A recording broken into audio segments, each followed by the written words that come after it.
videos from all over the internet, and that's going to make you question reality. Let's just start. How to stay authentic? Was that the question? Or you have to believe in yourself and have to know that it's only one you. You're an amazing individual, unique. You're a miracle. I wake up every day and I'm like, this is crazy. Not crazy from a standpoint of being a celebrity, crazy just life. It's just wild. When you really sit down and just think about it and just bug out on some wild it's wild. And to know that you are in this existence and in this world, visual is only you, you have to know that you got to carry that authentic nature of allowing yourself to say, this is who I am, this is how people are going to see me and also going to respect me, and it's going to inspire people to have truth, because when everyone's authentic, what comes out of that is true love. It's no boundaries. We don't have any courtship on judgment. We don't have any perception of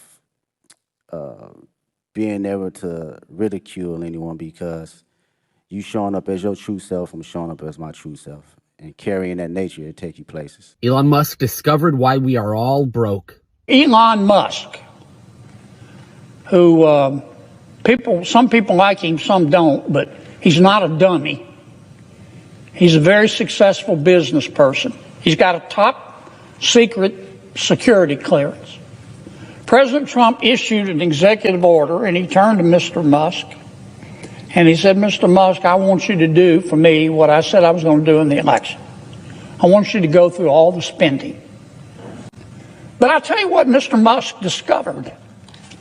I found it fascinating. He discovered that the American taxpayers are giving money to Afghanistan. He found that we are giving money to Yemen. He found that we are giving money to Syria. I didn't know that. Some of our foreign aid is going to Yemen, Afghanistan, Syria. He found that the USAID has 10,000 people. 10,000 people, employees. And every year they give away $40 billion. He found that the USAID gave money to support electric vehicles in Vietnam. Our money, taxpayer money. He found that USAID gave money to a transgender clinic in India.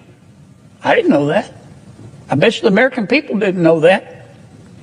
He found that the USAID gave $1.5 million to a Serbian LGBTQ group called Grupa Izladaji. Anyway, they got $1.5 million to, quote, advance diversity, equity, and inclusion in Serbia's workplaces and business communities. What else did Mr. Musk found that my colleagues don't want to talk about? Well, he reviewed a study and then went and checked it. The study was done by the Middle East Forum. They found that USAID spent $164 million to support radical organizations around the world. We're not talking Cub Scout troops here. We're talking about radical organizations around the world. They gave $122 million of that to groups aligned with foreign terrorist organizations. Our taxpayer money. According to this report in Mr. Musk, the USAID has given millions of dollars to, quote, organizations in Gaza controlled by Hamas. Why aren't my colleagues talking about that? Recipients of the money, they found, have, quote, called for their lands to be cleansed from the impurity of Jews. That's what we're giving foreign aid to. He found that we gave $2 million, USAID did, for sex changes in Guatemala. He found that we gave $20 million to produce a new Sesame Street show in Iraq. He found that we gave $4.5 million of taxpayer money to combat disinformation in Kazakhstan. He found that we gave $10 million, USAID did, of meals to an al-Qaeda-linked terrorist group called the Nusra Front. Mr. Musk found that we gave $7.9 million of taxpayer money to a project that would teach Sri Lankan journalists to avoid binary gendered language. The USAID took $8 million and gave it to a bunch of journalists in Sri Lanka to teach them how to avoid binary gendered language. I don't know what the hell binary gendered language is. I think I do. You think most taxpayers would support that? Why aren't we talking about that? The USAID gave $1.5 million to promote LGBT advocacy in Jamaica. They gave $1.5 million to rebuild the Cuban media ecosystem. They gave $1.5 million for, quote, art for inclusion of people with disabilities in Belarus. Another $3.9 million for LGBT causes in Macedonia. $8.3 million for equity and inclusion education in Nepal. I could go all night.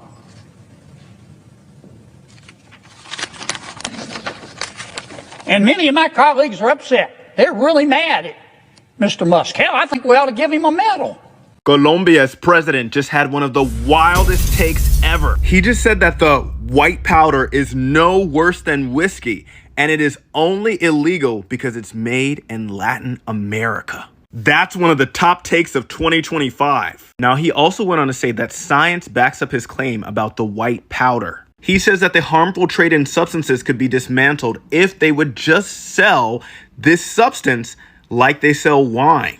I can tell you Wall Streeters everywhere would be rejoicing if that were the case. But the take gets even wilder. He also defended the white powder by pointing to fentanyl. He pointed out that fentanyl is much more dangerous than the white powder, which it is, and then he pointed out that fentanyl was created by North American pharmaceuticals. Essentially, he's saying that Colombia-produced substances are safer than North American-produced ones. Look, in some ways, you could just say that the Colombian president is just doing his job. After all, Colombia is the world's largest producer of Coca-Cola's former secret special ingredient. This was a wild take, but one of the places where he was indisputably correct is that American pharmaceutical companies have created far worse damage, leading to the crisis that we face today. More bad news for Kamala Harris, y'all. CBS had to release the footage, the raw footage from that interview she did before the election. It is not a good look. Y'all like the video and check this out. The true Kamala Harris has finally been exposed, and the US is breathing a collective sigh of relief knowing they chose the right candidate in Donald Trump. CBS was forced to hand over the raw and unedited footage from the Kamala Harris interview they aired during the election campaign as part of the FCC probe into whether the network violated the FCC's news distortion policy. Complaints were filed after it was revealed that 60 Minutes heavily edited the raw footage for their on-air program, which was different to the footage aired on their YouTube and digital channels. But it seems that Prime Minister Netanyahu is not listening. Well, Bill, the work that we have done has resulted in a number of movements in that region by Israel that were very much prompted by or a result of many things, including our advocacy for what needs to happen in the region. But it seems that Prime Minister Netanyahu is not listening. We're not going to stop pursuing what is necessary for the United States to be clear about where we stand on the need for this war to end. Donald Trump blasted Kamala Harris and CBS at the time, saying, A giant fake news scam by CBS and 60 Minutes. Her real answer was crazy or dumb, so they actually replaced it with another answer in order to save her, or at least make her look better. A fake news scam which is totally illegal. Take away the CBS license. He then sued CBS, demanding $10 billion in damages, alleging deceptive doctoring of the interview. The full interview revealed today has shed more light on the bizarre story, highlighting Kamala Harris's famous word salads. Of the future, what we can do to maintain America's strength in the global context. That's why you want to run. That's why you want to be. That's why I'm running. president.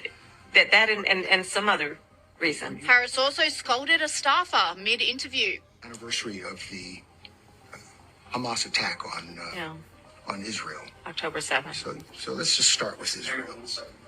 Yeah. You're going to have to re-ask that. Okay, whoever's in the dining room. It was me. Okay. There was also a bizarre part at the end of the interview where Kamala Harris was asked to repeat a question, but instead she sat there nodding uncomfortably. Madam Vice President, thank you very much. Thank you. Thank you, Bill. Good to be with you. Oh, can we just get just a little bit of a question, please, so I can get it over the shoulder shot? Yeah. Just a second. You need me talking? Yes, sir. Well, we were talking about how you're going to pay for it, and I mean, I truly do mean it. Your plans are logical, make logical sense. Mm-hmm. The way Washington works is not logical. So how are you going to convince a divided Congress that what you say, your plans, are something that they should all agree to and provide to the American people when they've shown no inclination to do that up to this point? Is that what you needed? Yes, sir. Yes, ma'am. 30 seconds of silence, please, for each other.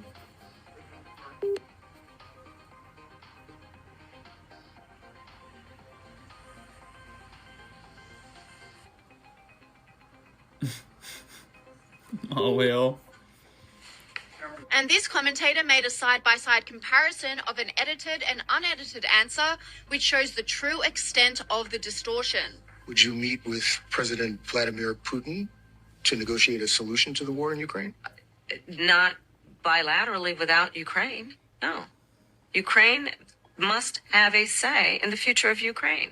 As president, would you support the effort to expand NATO to include Ukraine?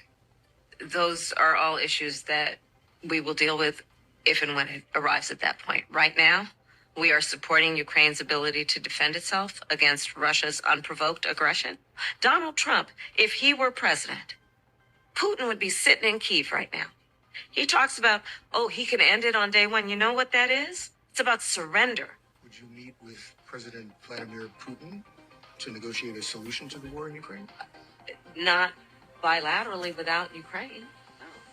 Ukraine must have a say in the future of Ukraine. How about, as president, would you support the effort to expand NATO to include Ukraine? Those are all issues that we will deal with if and when it arrives at that point. Right now, we are supporting Ukraine's ability to defend itself against Russia's unprovoked aggression and doing what we can to continue to build and strengthen the alliance around the support for Ukraine's right to be an independent nation, free from having its borders forcefully taken by Russia. And we are going to continue to work closely with our NATO allies to continue to reinforce America's alliance in the context of NATO. Let me know what you think about that in the comments. Make sure you like the video, repost, follow for more, do the things right there, and I'll see you on the next one. Y'all ever got that feeling while talking to somebody like, say less, shut up, don't say no more, but you continue talking? This one time I was in college, right, and I got that feeling. I would tell my homegirl everything. She knew me from the inside out because I would tell her I didn't know how to hold it all together. And one day I'm in college, I'm about 19 or 20 in. I wake up and I have $3,000 in my account. I was flat broke and I woke up with $3,000 in my account. I heard the Lord specifically say to me, do not tell anybody. The moment you tell somebody, it'll be gone. I thought that was a load of crap. I said, ain't no way God just told me that. How can the money go anywhere? Check it out. And I even transferred it to a whole nother account. So just in case the Lord was telling me some real stuff, hey, I already got a backup plan for the backup. Knew I couldn't call home and tell my mother because she would have, asked for some. Knew I couldn't call my sister and them. Nobody at home. I had to tell somebody though. And who better else than my homegirl that the Lord told me to stop talking to so much. So I called her up quick. I said, girl, guess what? She, what's going on, T? What's going on? I said, girl, I got $3,000 in my account. I don't know where it came from. I woke up rich, girl. She was like, dang, how you get 3,000? I said, I don't know, but girl, I'm finna send you about 200-300. She said, okay, send it right on. When I got off that phone with that girl, the money was gone. I broke down to my knees. I couldn't breathe, y'all. I said, Lord, where my money? Where did my money go? Where did my money go? The money was gone. I put that on everything I love. The money was gone. I still can't piece that together to this day. The money was gone. And see, it wasn't just about the money that was gone. It was about when the Lord is telling you to be obedient and you go against being obedient. And you have to live through the consequences. I went that whole week broke. I went that whole week broke. This is not a game. I still to this day ask the Lord, what happened to my money? That money that you told me was my money. Sometimes you just gotta listen. The answer may not be here right now, but it'll show up later. Sometimes you're not blessed because the Lord knows that you can't carry a blessing. He knows that as soon as you get that blessing, you're gonna forget about him. As soon as you get that blessing, you're gonna run off and tell somebody. As soon as you get that blessing, you're gonna start bragging different. A lot of times we stop ourselves from getting blessings. The Lord know you can't handle being blessed. You're gonna feel like it was you. You're gonna feel like that's your stuff. That's my money. Like I asked, that's my money. Where did my money go? The Lord knows, just like in the Bible with Job, the Lord knows who can handle a blessing. Who gonna be a good steward no matter which way this turn? Whether it go up and down, left or right, who gonna really honor God's name in the end of the process? A lot of times we not blessed because we don't know how to honor the Lord through the beginning, the middle, and the end. That's all. Take notes. All right, class, today we're looking at low and high level IQ manipulation tactics that girls use against guys. Coming in first is dry begging. This is when she tells a guy she is not interested in about things she wants or needs. So when you try to talk to her, she's going to be like, oh my God, I'm craving chocolates. Don't you want to buy me one? Till you keep doing things for her and then you think you're in a talking stage with no intimacy. And this only affects guys on this level of game. So number 2 is when she's showing low interest towards you so that you can try harder. So she'll keep telling you, I'm not ready, you need to try harder. But in reality, the guy she actually wanted ghosted her, so you're now having to pick up the pieces that he broke. And after you keep trying, he comes back as if nothing ever happened, and they live happily ever after. Meanwhile, you end up in the friend zone. Number 3, modern day catfishing. She'll be texting you saying she's gonna give you that nyash 3000, that pom-pom.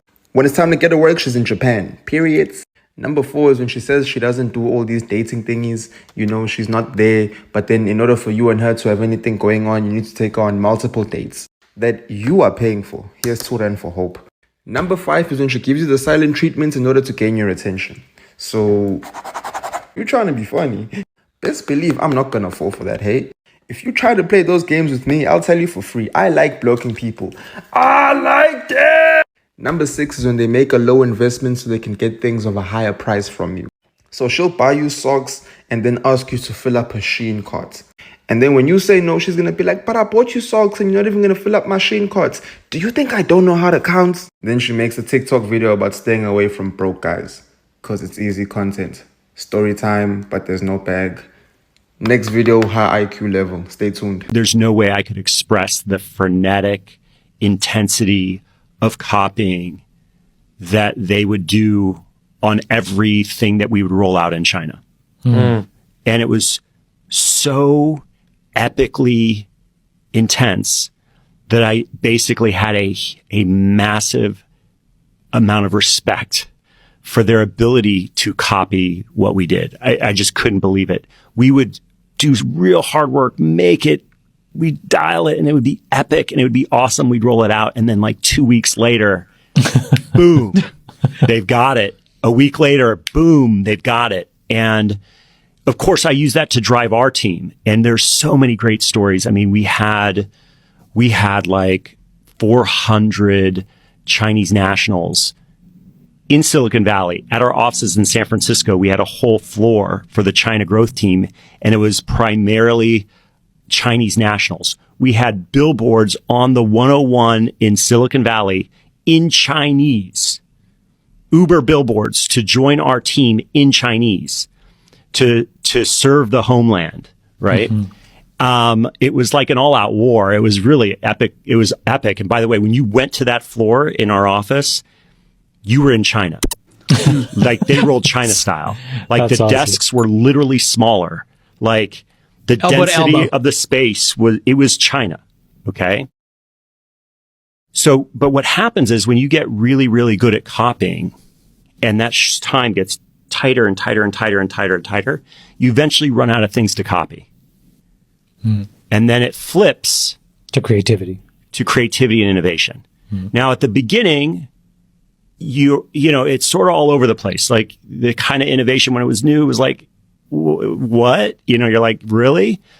But as they exercise that muscle, it gets better and better and better. So if you want to know about the future of food, like online food delivery, you don't go to New York City.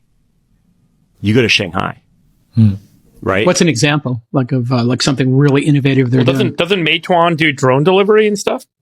Like, here's an example.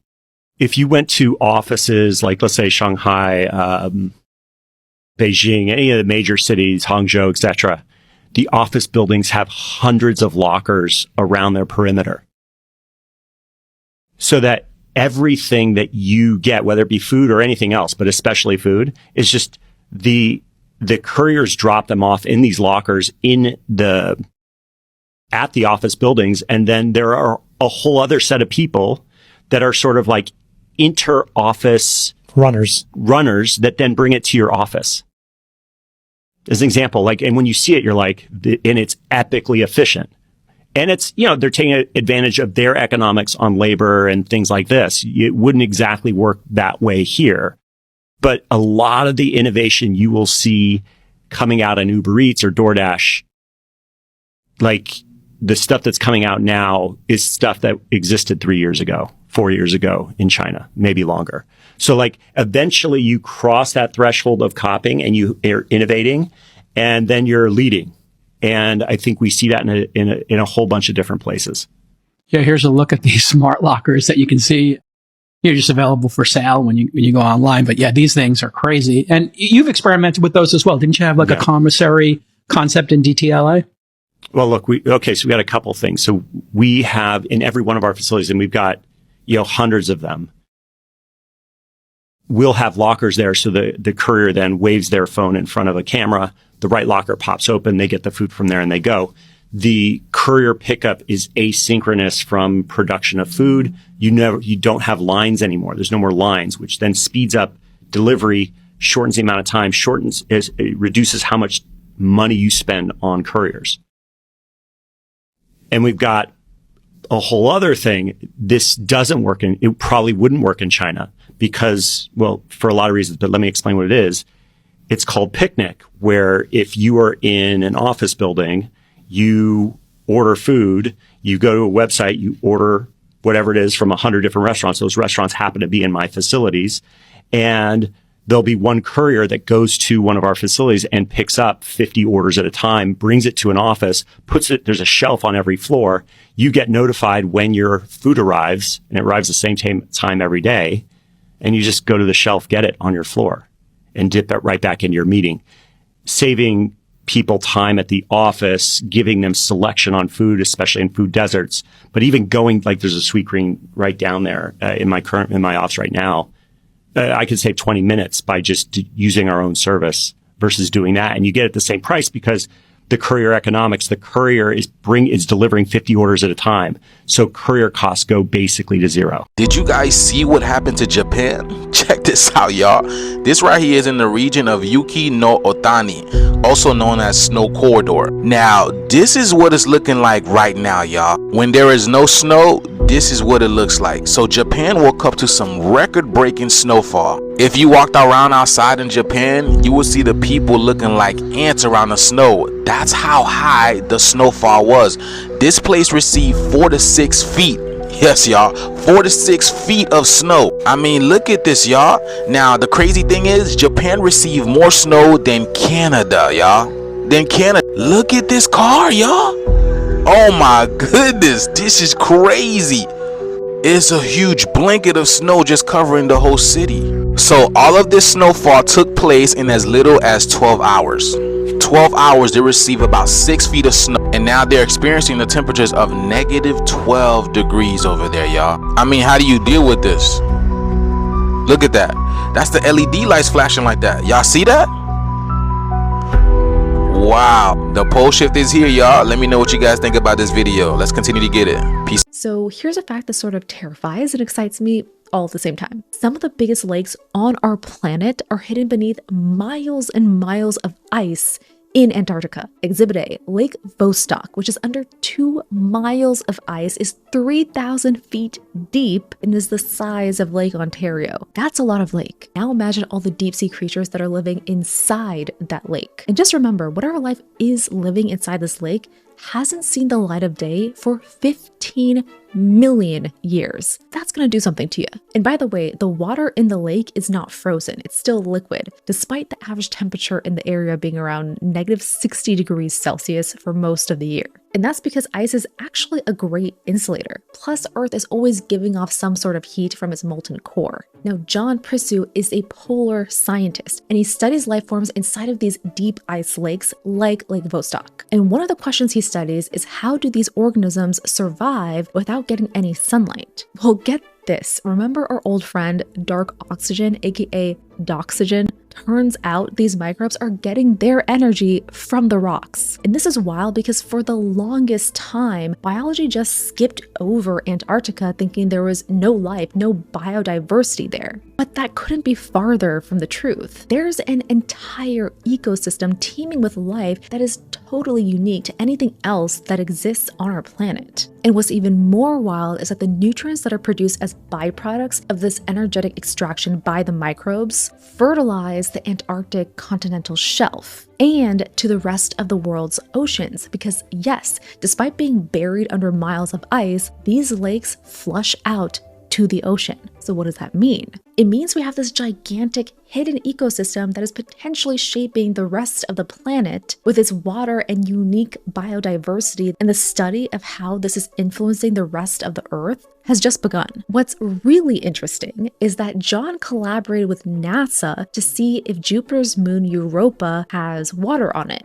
John's assessment was that the environment on Europa was very similar to Antarctica. So it's entirely possible that Europa also has massive lakes that are just hidden underneath miles and miles of ice. If you like these types of stories, then give us a follow. When God said it is not good to be alone, he was describing himself. He was saying, I'm creating you because it's not good to be alone. Since you're alone, I'm going to create for you a wife. But he was really describing himself. Before God created Adam, God was alone. He had already created the angels. Angels are just more of him, not an other. So in order for God to have an other, he has to give us free choice. Obviously, we don't have free choice. We're just more of him. So what does God love most about us? That we can sin, that we can disagree with him, that we can hate him. Question for you. You ever wonder why some men get absolutely destroyed by heartbreak and other ones have that same experience but allow themselves to transform for the better and have a glow up? I think there's two main differences between these men. One, the man who has a transformation and a glow up has a system in place, and he also allows himself to feel his emotions. So here's what's going on. The men who get destroyed and devastated and get lonely and bitter and resentful for the rest of their life sometimes after heartbreak or rejection or trauma, they're not feeling their emotions. So the emotions are present. They're not going to go away unless you feel them and you address them and you heal them and you take the steps needed to address them. But we have today a lot of convenient escapes or distractions or vices to not feel our emotions. We also have today, with the age of information, a lot of convenient, low-hanging fruit in the terms of ideologies or even political worldviews or just ideas or belief systems that will sort of address our pain. They'll put it in context and they'll put it in frame to make it make sense. So let me like bring this down to earth and give you an example. If I'm a heartbroken man, I'm hurt, I'm wounded from that experience. Instead of healing it, which could take time, which takes courage, I'm confused, I don't know where to start, I don't have a system in place, I'm going to just scroll online until I find some videos talking about how all women are garbage and how all women just use men and they're just manipulative and exploitative. Immediately, that's going to make me feel a little bit better because it puts my pain into context.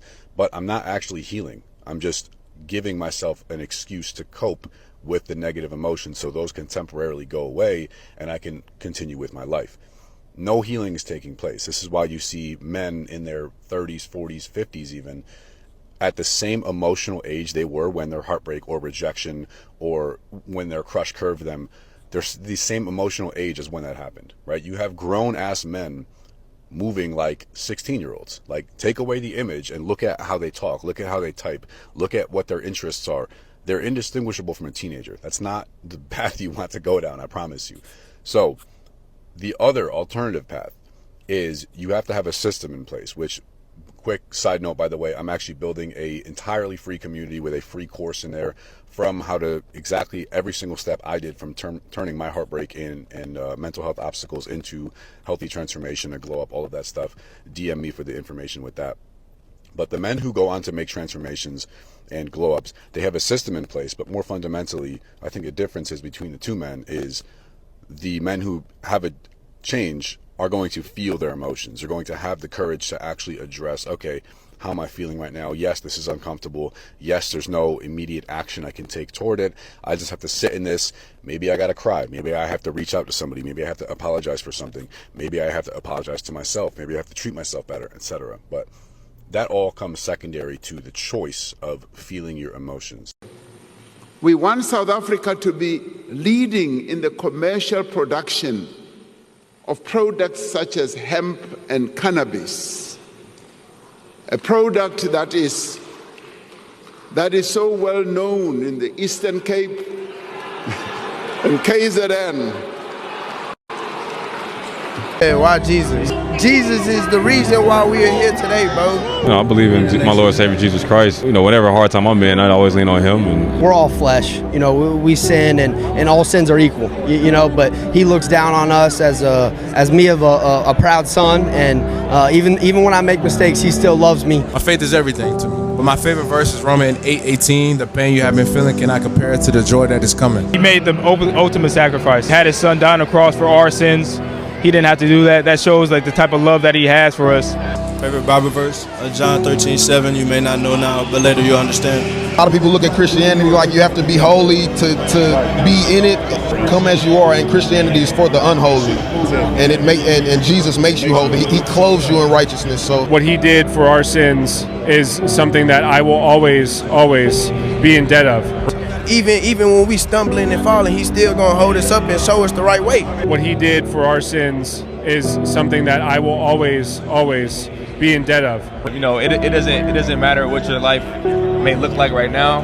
I know the power of Jesus Christ, and I know who my Lord is, and He has the power to change any moment, any situation, anything. Women with low standards are more obsessed with how they're seen. Women with high standards are more obsessed with how they're treated. A woman with low standards is more likely to people please in order to be seen as generous, whereas a woman with high standards is more likely to want to be treated like a goddess so that she can actually give with genuine reciprocation. A woman with low standards centers her identity around being chosen. A woman with high standards gatekeeps her values for the right man. A woman of low standard talks badly about herself so that others will feel inclined to rescue her, but a woman of high value decides her worth before others decide it for her. A woman of low standard measures her worth off a man's effort. A woman of high standard measures a man's worth off his effort. It's the subtle mindset shift that you can adopt by taking your power back from the good girl conditioning that is designed to keep you weak and feeble and running back to the same companies that act like they are the savior to your low self-worth. worth. Don't let your confidence and your high self-worth be policed out of you. You deserve to have high standards, and you deserve to have people who meet them. For $20 million after doing this in less than 1 minute. Hi, I'm a teacher from Fairfax County Public Schools. I'm going to give a medical exemption. I'm sorry? Do you have a medical exemption for? I do. Okay. You've been cleared by staff? Yes, I have. Can I have my full minute, please? You may. Thank you. I'm waiting for staff to give me a thumbs up that the medical exemption was granted. You know, it's actually embarrassing that you have to ask me that question in front of hundreds of people here. That's discrimination against HIPAA. It is. I can't ask you if you're gay. I can't ask you if you have herpes. You can't ask me about my medical exemption. I can't ask you if you're pregnant. You can't ask me that question. Would you like your minute now? I would love my minute, yes. Thank you. Don't be afraid to speak out for your kids because they are voiceless and they rely on you. You should be afraid of them rooting for socialism by the time they get to middle school. Students, it is up to you to be the next generation of victims or victors. And finally, to the board, this isn't over and your policies are just as... They cut off her microphone. This school board got sued for $20 million after doing this in less than 1. What do you call your computer? Laptop. You know where the name came from? Steve Jobs used to put the original computer on his lap. And they called the laptop. You know what kind of cancer he got? Retroperitoneal cancer. What did you always see in his Levi's in the back? Pocket wore out, because that's where you put what? iPhone. He writes a book. He has a ghostwriter, Walter Isaacson. You know what it said in the book? You need to go read it. It said, I don't want my kids to use my technology. Do you know why? Yeah, I've heard that before. Steve Jobs knew that his technology was a problem. Do you know how I can tell you guys that it's a problem? iPad 2 came out. Do you know that iPad 2 had an infrared detector in it? So that when the detector touched the kid, it would turn off the RF and microwaves. Wow. Do you want to know why it's important for you to know? Apple never marketed it. Do you know why? No. If they would have marketed it, it would have told you, you would have asked the question. Yeah, for sure. Is this good or bad for you? Yeah. We have some massive breaking news in the crypto market today, February 5th, 2025. Elon Musk is proposing putting the United States Treasury costs and expenses on the blockchain. He would be doing this to give the American people full transparency. So essentially this means that the United States citizens could track taxpayer dollars in real time. This would make every single transaction that the United States Treasury makes public knowledge. And on top of that, it would put trillions of dollars into the crypto market. So it's a win-win if you're American, if you're not American, if you're Republican, liberal, it doesn't matter. If you like Elon, you don't like him. If you're into the crypto market, especially if you're an American, if you're a taxpayer, this is huge. This is a win-win for every single person. I don't care what side of the fence you are on. I think this is amazing. I think it's a genius idea. I think it's going to absolutely pump the crypto market as well. Just bringing trillions of dollars into the market is crucial. So I want to know, what are your thoughts on this? Let me know in the comments. Is this good, bad, so-so? The pros, cons, let me know. I'm not sure if he wants me to say that. It's kind of personal. It's personal. Guess I laugh and smile all day. We seen it right away and we started laughing like this dude just double dribbled. I'm surprised the refs didn't catch it. Enjoy this moment, and have fun with it. Yeah! Great answer. You know, just Both wins. Both wins. I mean, it depends who I'm. I just can't give you a whole spiel. I don't even know where you're sitting at. Like.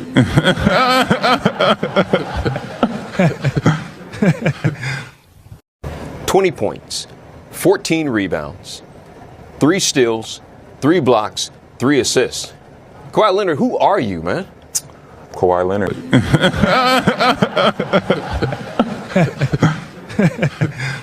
The correlation between age and happiness is a smile. So 0 to kind of 25 is beer, Star Wars, making out, prom, college football, or, Premier League football. 0 to 25 is usually pretty happy. 25 to 45 is what I call the shit gets real years. You realize that distinct to what your parents, your uni told you, you're not going to have a fragrance named after you or be a member of parliament. You have kids, you have economic stress. Someone you love a great deal gets sick and dies. Your parents, right? Life gets very hard very fast, 25 to 45. And generally speaking, these are the least happy years. And then something wonderful happens, usually in your late 40s or early 50s, and that is you start recognizing the finite nature of life. Maybe you have some economic security. Maybe you've established relationships. Maybe you have these really wonderful things that are less awful, that look, smell, and feel like you, called kids. You realize that life is short. And the happiest generation, the happiest age cohort, is the cohort that should be the least happy because they're not healthy. is old people. So what the learning here is that if you wake up at 35 and you have a couple kids and you have a spouse or you have a job, and you think, shit, this is hard. I'm not that happy. Recognize that's part of the journey and just keep on keeping on. You know, happiness waits for you in most instances. So happiness is absolutely a smile. So I think it's helpful just to know that as you move into your income earning years, as you move into your mating and child rearing years and the depth of work and your parents start aging, it's stressful and it's hard. And if you're unhappy or feel unhappy at times, that is normal. That's part of the journey. And for me, it was helpful to read that because I'm looking forward to all the happiness that's kind of coming my way, and I can feel it as you get older. You just start finding joy in weird places. Would you rather, whenever you want to go for a number 2, you have to do it in front of 100 people? 90 of them are random people that you've never met, and 10 of them are going to be people that you know. The 10 people that you know are all going to be on the front row seat,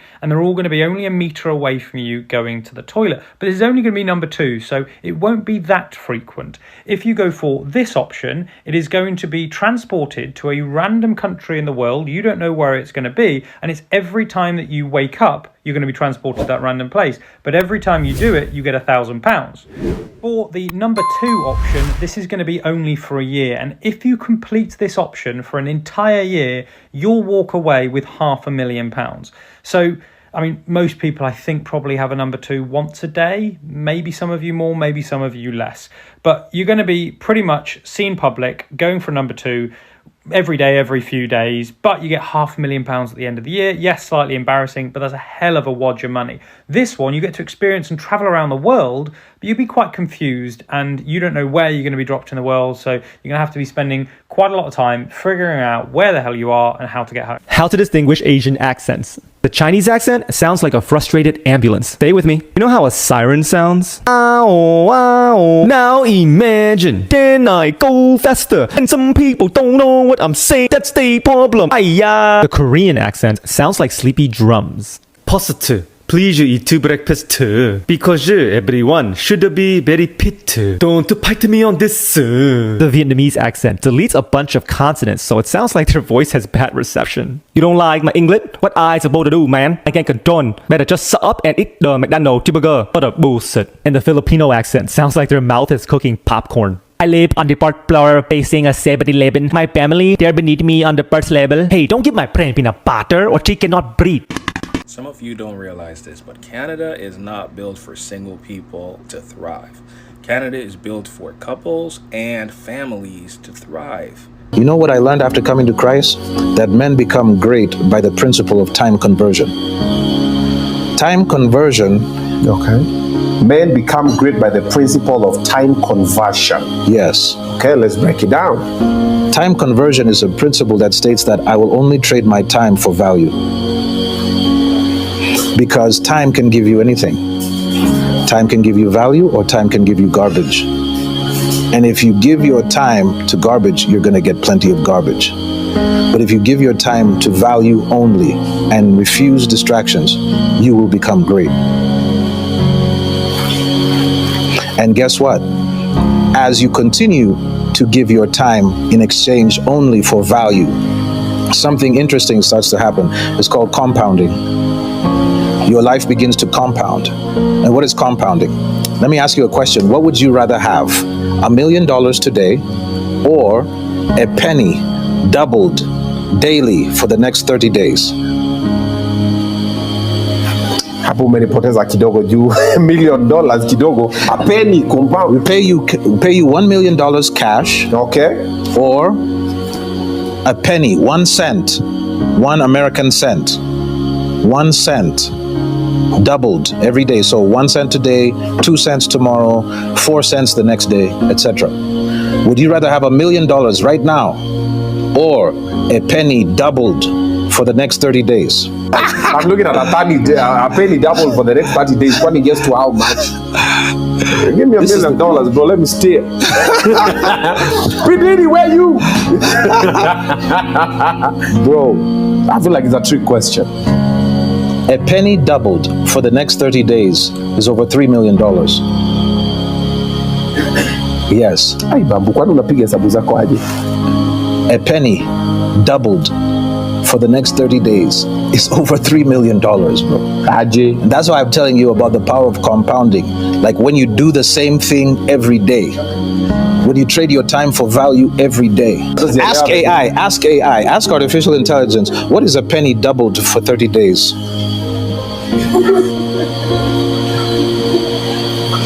This thing called compounding is huge, bro.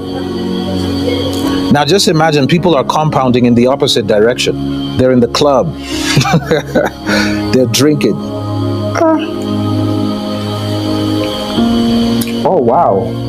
If you start with a penny and double it every day for 30 days, you will have approximately $5,368,709.12. Do you see? That's due to the power of compounding interest. Yes. Where interest earns interest. Oh, wow. Learn something new. Ah, now I understand. Do you see it? You know how they're doing the math? So they take 1 penny, they do the compounding interest thing on it. They take 2 pennies, they do the same. 3 pennies, they do the same. 4 pennies, they do the same. Then they add the total. Yes. For me, I was just thinking like 1 penny, then 2 pennies, then compound, then 3. I'm like, it's fine. Give me the maths. But it's compounding interest. I'm about to compound interest on you guys right here. But can you see that this is a mathematical principle, so it is certain. It's not haphazard. Yeah. This is a mathematical principle that if you're doing the same thing every day, at a certain point you begin compounding. Yeah. So if you have bad habits, those habits are compounding. And if you have good habits, those good habits compound also. And that's why men become great by the principle of time conversion. There was a man by the name of Frederick Douglass. Frederick Douglass was a slave in USA in the days of slavery. It was illegal to read for slaves, and it was illegal for anybody to teach you to read, and it was illegal for you as a slave to learn how to read. Frederick Douglass learned how to read by finding just little pieces of paper with a letter. So he might find a letter and it says play, and he would take it to a little white boy and say, what does this word mean? And the white boy would say play. So he learned that one word. Then he find another paper like that, until the guy learned how to read. Do you know that Frederick Douglass wrote a book about his own life, the narrative of Frederick Douglass, the life of an American slave? And that book and his writings got him an audience before the Queen of England. And he was an abolitionist against slavery. It was because of men like him that slavery actually ended. But this man came from slavery. He taught himself how to read. So when I see, and when God sees our brothers and sisters wasting their time, doing nothing with their lives, trading their time only for entertainment, and not bettering themselves by trading their time only for value, the judgment is coming down because of what they could have accomplished, but they refused to do it because they traded their time for entertainment instead of trading their time for value. When Jesus showed me that, I was blown away. I was like, what? You mean all of us can be great? Yes. But the only reason we don't become great is because we trade our time for garbage, for movies. Do you know what? Do you know that God has a plan for every human being, and the thing that derails them most from their plan, from God's plan for their life, is entertainment, drinking, alcoholism, drugs and stuff like that, sleeping around and stuff like that. If there's anything that can derail you from your destiny and from becoming great, it's entertainment, alcohol, smoking, weed, getting high, things like that, cocaine, ecstasy, MDMA, all of those things. Bro, those things distract you from what you should be doing. Why would you be watching people living their dreams while you are living a nightmare? And why would you trade your time for something that does not give you value in exchange? So he caused me to notice just the little things that I was doing in my own life that were contributing to my own poverty. As I continued, I began to realize why I was poor, why I was broke. It is because of the things I was trading my time for. I was not trading my time for value. So how do you trade your time for value if you're sitting in a bed sitter and you're starting from scratch? You start by trading your time for valuable information. And the most valuable information is in the Bible. It's in the Bible that you learn that God created us to be creative. That's why you're supposed to use your creativity to make it in life. But academia sends you in the opposite direction. They send you towards employment, away from your creativity. But God created us to be creative like Him. And that's one of the major reasons a lot of people are on the job and they're so depressed. But they have to keep the job because they have to pay their bills. And they're wondering, how do I get out? How do I come out from slavery? But the Bible is full of guidance on how to come out from slavery. That's why Jesus says, "Come unto me, all ye who labor and are heavy laden, and I will give you rest."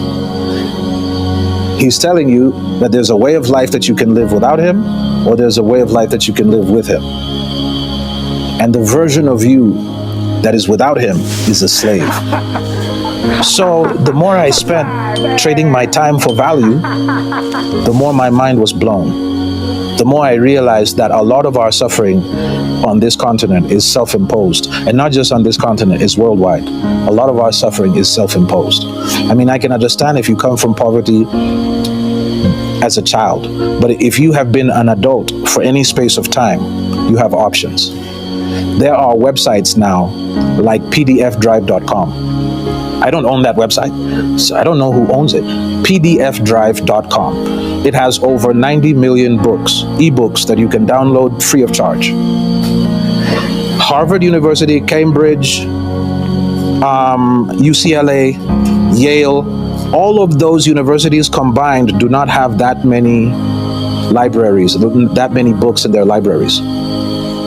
But here's one website that has over 90 million books that you can download free of charge and educate yourself. Okay. Like, you don't have to pay anybody to be educated. You can educate yourself. You can sit down and read like Frederick Douglass and become a master orator.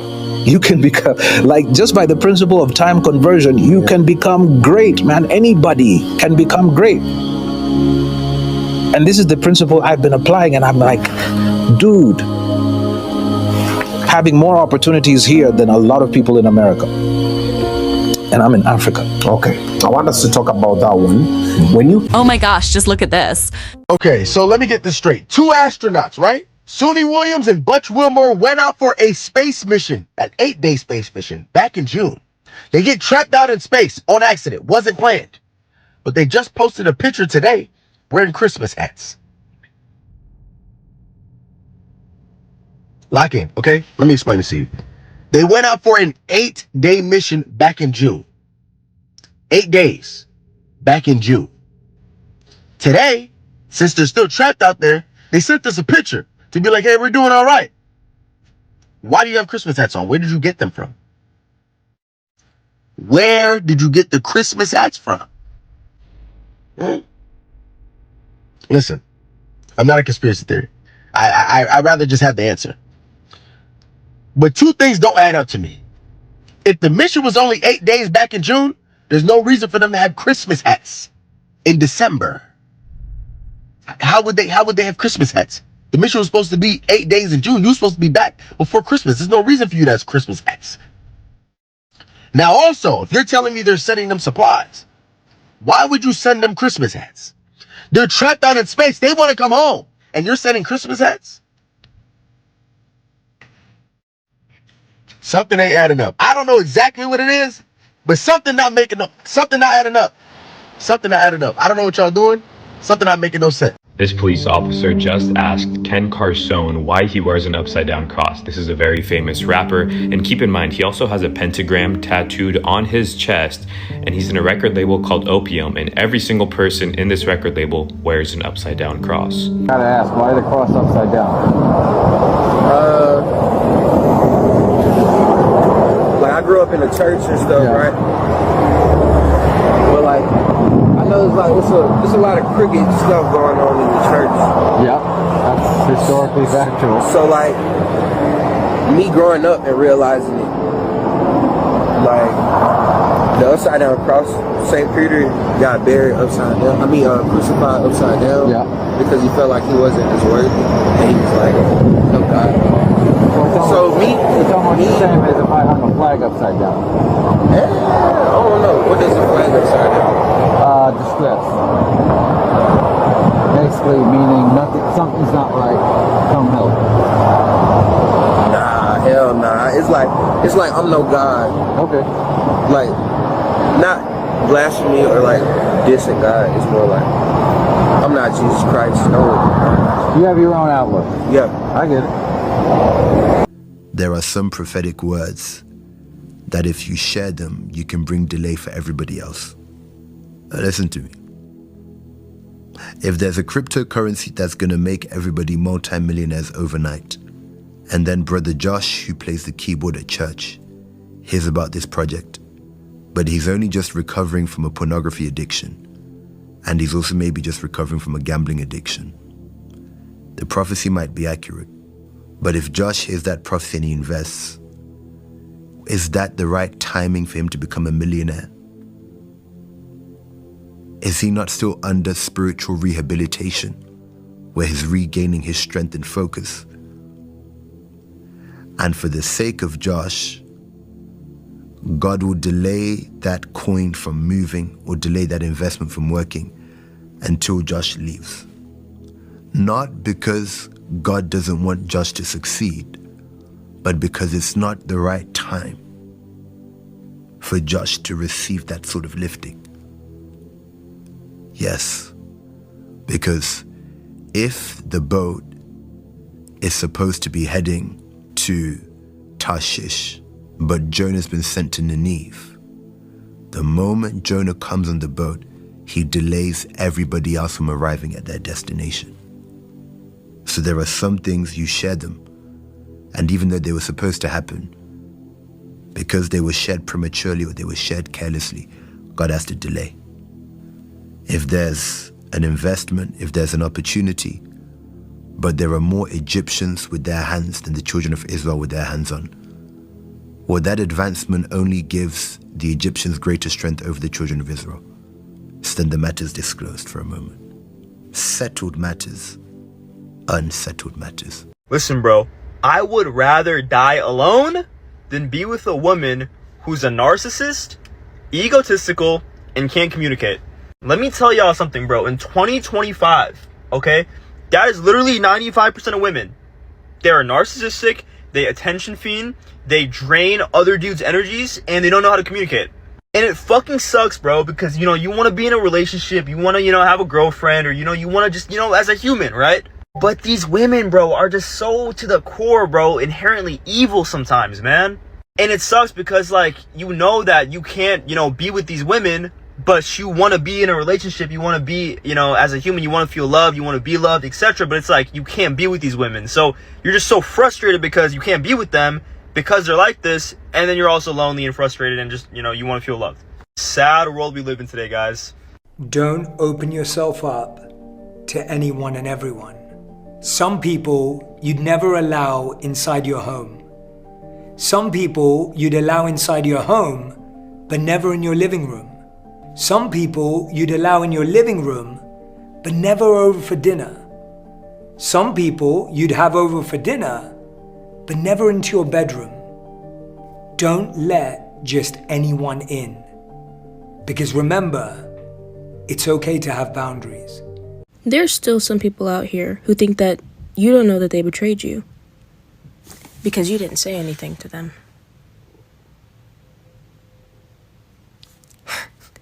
You are the wolf in sheep's clothing. The number of sex partners that a person has had highly correlates with extroversion. If you are interested in sort of putting yourself in a position where someone might be romantically interested in you, even if you aren't naturally an extrovert, I think sort of putting yourself in more social environments, that in itself will get you sort of part of the way there. Your odds of meeting a romantic partner are essentially zero if you're sitting at home with your phone, but they go up to whatever, 0.1% just by going outside, right? Like, just sort of putting yourself in more social situations, make some friends. I think a lot of guys, they're like, I want to learn how to talk to girls. And what I'll tell them is, you don't need to learn how to talk to girls. You need to learn how to talk to people. Go out and just have conversations. Like, don't be shy, withdrawn person. Even if that's how you naturally are, try to push against that and have conversations with your Uber driver, with customer service people, with your friends. Like, if you have friends, talk to them more often, call them up, just sort of exercise that muscle of being social, being aware and engaged with the people around you. And that sort of over time, you can transition that ability into, once you meet someone who you might find interesting, you'll be able to talk to them and not stress out about it. This is crazy. It's believed that the FBI's most wanted fugitive is currently hiding in Cape Town, South Africa, and there's currently a reward of 90 million rand to anyone who can find her. Ruja Ignatova, also known as the Crypto Queen, is the mastermind behind the world's biggest cryptocurrency scam known as OneCoin. She's from Bulgaria and wanted for scamming her victims of around $4 billion US. According to new clues and information, German authorities believe that she is currently hiding in Cape Town and they are investigating. Have you seen this woman? The nightclub proves you can profit from someone else's wife. Uber shows you can build wealth using other people's cars. Banks grow rich by managing other people's money. Airbnb makes money from properties they don't own. Making money isn't about working harder. It's about leveraging resources. Relying only on physical labor limits your earnings. True wealth comes when you learn how to use existing resources efficiently. If this idea isn't clear, let me share a story. A young man working as a car salesman sold his first car and excitedly asked his wealthy father, "Should I use my commission to treat my co-workers to a meal?" His father firmly replied, "Absolutely not. Instead, take the customer who bought the car out for dinner. Treating co-workers won't get you anywhere, but building a relationship with someone important might." The son followed his father's advice. Less than a month later, the same customer returned and bought an expensive sports car, earning him a $10,000 commission. Again, he asked his father, "Should I take the customer out for another meal?" The father shook his head and said, "Prepare an envelope with an $8,000 check and give it to her." Shocked, the son protested, "That's way too much," but he did it anyway. A few days later, the woman came back, this time bringing two friends. Each bought a sports car, and the young man made $20,000 in commission. He finally understood the lesson. From that point on, every time the woman referred a new customer, he gave her half of his commission and always sent thoughtful gifts. Within a year, he made over $200,000. The most valuable asset isn't money. It's the mindset that earns respect and influence. Why don't you have a strong network? Because you lack boldness. You stay in your comfort zone, interacting only with those on your level or lower. You hesitate to approach powerful or successful people, unsure of how to connect. People like this, no matter how hard they work, often find themselves stuck in the same place. I think French history is more interesting than English history. Have you ever heard of Thomas Dumas? He was Napoleon's black general. He was one of the best swordsmen. He was born in Haiti. His dad was white and his mother was black, and she was a slave, but he had his freedom. His parents died and he wanted to go visit them, but he didn't have enough money to go back. So he sold his family into slavery to have enough money to go back. He didn't come back for his kids? I don't know about the rest of the family. He got Thomas and he sailed him over to France, and then he had him study with like the finest swordsmen, and he became one of the best swordsmen in France. So he joins the military Eventually, when Napoleon went on his mission to Egypt, he was one of his head generals. That mission was such a suicide mission. All his generals were telling Napoleon, like, yo, we need to leave. We need to leave. Like, so he gets the first ship out, but while he's leaving, his ship gets captured and he gets put in a prison. So he's in there for like 10 years. Everybody thinks he's dead, but then when France recaptures it, he finally gets out, but Napoleon doesn't help him out at all, doesn't give him his rank back or anything. He lived for about 3 years. He had a son, went on to become a famous writer, and his son actually created the Three Musketeers. After his dad, kind of? Yeah, all the stories that his mom would tell him about his dad's war stories, it inspired him to make so many different books. And he also created another book, I forget what it's called, but it inspired the guy who made Zorro. The guy who made Batman was inspired by him. Wow. So it just shows you how history is influenced, and so that's how we got Batman low-key. The single most powerful thing you can do to any story is to add dopamine and oxytocin. I want to tell you the same story 3 times. See and feel the difference, because it's quite mind-blowing. First version, no dopamine, goes like this. The man woke up in the morning. He looked to his right. He put on his slippers and walked to the door. The door was open. He walked down the corridor, came to the balcony, leaned over and looked into the pool. Let's add dopamine. Goes like this. The man woke up in the morning. It was all too quiet. He looked to his right. He saw the bed was empty. His heart started beating. He thought to himself, no, no, no. He put on his slippers. He ran to the door. It was open. He knew he'd locked it. He saw the wet tracks coming out of the bathroom. He screamed internally. He knew it was wrong. He ran down that balcony faster than any human could. He came to the balcony with shaking legs. He moved closer to the railing, leaned over, and saw his worst nightmare come alive. Now, there's more dopamine in that story. You're more likely to wanting to hear the rest. Let's add oxytocin. Same story. It's a real story. He woke up that morning. It was all too silent. He looked to his right. The bed was empty. Where was his son? His son was 4 years old. He'd told him not to go. He knew something was wrong. Put on the slippers, ran to the door. He'd locked it. He saw the small child footprints come out of the bathroom, wet foot tracks, down the corridor. He screamed internally. He knew he'd asked him to go to the pool, but he'd said no. He ran down faster than he could through that corridor, came to the balcony with shaking legs, almost throwing up. He calls me from the hospital to describe what he sees when he saw it. And he leaned over the balcony railing, he looked into the pool, he saw his son floating upside down. Oxytocin is created when we feel connection to the story and the characters. Dopamine is created when we feel anticipation, when there are unanswered questions in the story. All went well for Adam, who was 4 years old. He was brought out of the pool, quickly to the hospital, and he's okay now 7 years later. The power of storytelling is immense. You heard a difference here, didn't you? Learn how to inject those in your stories to create truly powerful stories, my friend. This is a magnet, it's holding it magnetically, with a snake underneath, and when you spin it, that's what happens. And this has been out for, 100 years or more. Well, the Germans decided to take the magnet to task and make an improved version. So the first thing they did was really rather a poor snake, but look at this. It's got a magnet here, so it holds it up. And it's got a clear disc, quite heavy, so it's got a lot of inertia, and when you set it spinning, you can see through, and you can see exactly what's happening. So that was stage 1, and then about 3 years later, this is Grünspecht of Germany, who I see at Nuremberg. They made a very, very nice, smart snake look with little jewelly red eyes, which is superb. And when you set that going, that is really beautiful and elegant.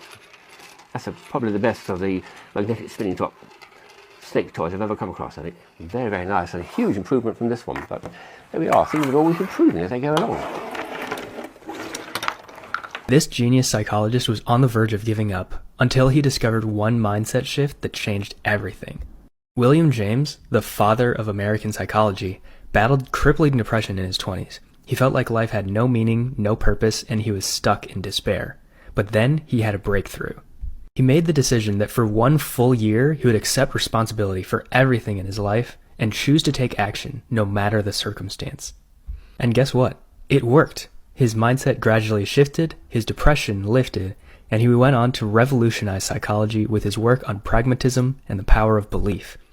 His lesson? Act as if your choices matter. This footage proves that people 100 years ago were more advanced in many technologies than we are, and now I'm going to show you technologies of the past that are unbelievable. For example, this archival footage from as far back as 1925. Don't you notice anything strange? They show a car driving without a human being because this is the first Opel car on autopilot. What about this anti-theft suitcase? When a thief picks up the suitcase, 3 giant pins shoot out of it and the handle clamps down on his hand. But if the thief did try to escape, you could easily catch him with this net shooting device where he wouldn't stand a chance. And in these shots from 1950, there's a folding mini electric motorcycle that could go up to 70 kilometers per hour. Would you ride one of these? But most of all, we were surprised by these giant monocycles of 1930, which could accelerate to almost 100 kilometers per hour and were very easy to control. But why did they hide all this technology from us? A rare and mysterious illness is currently sweeping through a city in India, leaving patients suddenly paralyzed and unable to control their body. With what began as a child struggling to hold their pencil in January, has now escalated into a full-scale medical emergency. Over 170 reported cases, dozens in intensive care, at least 5 suspected deaths, and even teams from the WHO arriving in Pune to investigate. But here's what makes this illness so terrifying. It has what's referred to as the Russian roulette effect. You see, the bacteria that can trigger the paralysis is everywhere. It's found in contaminated food and water, and most people consume it at some point in their life without even knowing. But for reasons that scientists still don't fully understand yet, only in a small percentage of cases, this bacteria can trigger Guillain-Barré syndrome, which causes the immune system to go rogue, shutting down your body piece by piece. For example, last month, a school teacher noticed that our 6-year-old son couldn't hold his pencil properly, and within days, his legs and arms stopped working. He lost the ability to swallow, speak, and eventually breathe, requiring ventilator support. At that stage, you can think of it like having sleep paralysis while being fully awake. Now, because there is no cure for GBS, early intervention is critical, and that's why authorities have now set up special hospital wards, launched mass water testing, and called in the WHO in efforts to contain the outbreak and prevent more lives being put at risk. As the situation develops, I'll keep you guys updated. If you've come to the end of the video, don't forget to like, comment and subscribe, and also share with your friends. And also click on the notification bell icon so that any video that I post, you will be the first to get it. Adios amigos, and I'll catch you guys in my next video. Bye.